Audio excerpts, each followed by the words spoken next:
ദൈവത്തിൻ്റെ അതിപരിശുദ്ധനാമം വാഴ്ത്തപ്പെടുമാറാകട്ടെ.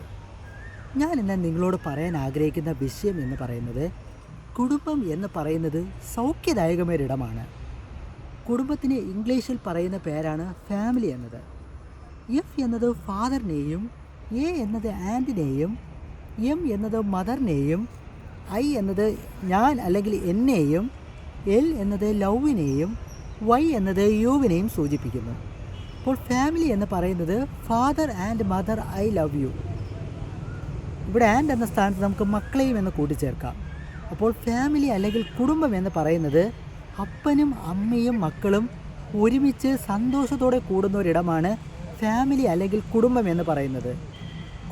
കുടുംബമാകുന്നത് ബന്ധങ്ങളിലൂടെയാണ്. പണ്ട് കൂട്ടുകുടുംബമായിരുന്നപ്പോൾ കുടുംബത്തിലുള്ള എല്ലാവരെയും കരുതുകയും സ്നേഹിക്കുകയും ചെയ്യുമായിരുന്നു. പിന്നീട് അത് ചുരുങ്ങി അണുകുടുംബമായി മാറി. അപ്പോൾ സ്വന്തം അപ്പൻ അമ്മ മക്കൾ മാത്രം സ്നേഹിക്കുന്ന നിലയിലായി മാറി. വീണ്ടും അത് ചുരുങ്ങി സുസ്നേഹികളായി മാറി. സ്വന്തം അപ്പനെയും അമ്മയെയും മക്കളേക്കാൾ ഉപരി സ്വന്തമായിട്ട് സ്നേഹിക്കുന്ന നിലയിലായി മാറി. നമുക്കെല്ലാവർക്കും അറിയാം, നാം എവിടെ പോയാലും ഇപ്പോൾ സെൽഫിയുടെ കാലഘട്ടമാണ്. സ്വന്തമായിട്ട് ഫോട്ടോസ് എടുത്ത് സ്വന്തമായിട്ട് ആരാധിക്കുന്ന നിലയിലാണ്. നാം അതിൽ നിന്ന് മാറി നാം ക്രിസ്തുവിനെ ആരാധിക്കുന്ന നിലയിലായി മാറണം. അപ്രകാരം ക്രിസ്തുവിനെ ആരാധിക്കുന്ന നിലയിലായി മാറാൻ ദൈവം നമ്മെ ഏവരെയും സമൃദ്ധി അനുഗ്രഹിക്കുമാറാകട്ടെ. ആമേൻ.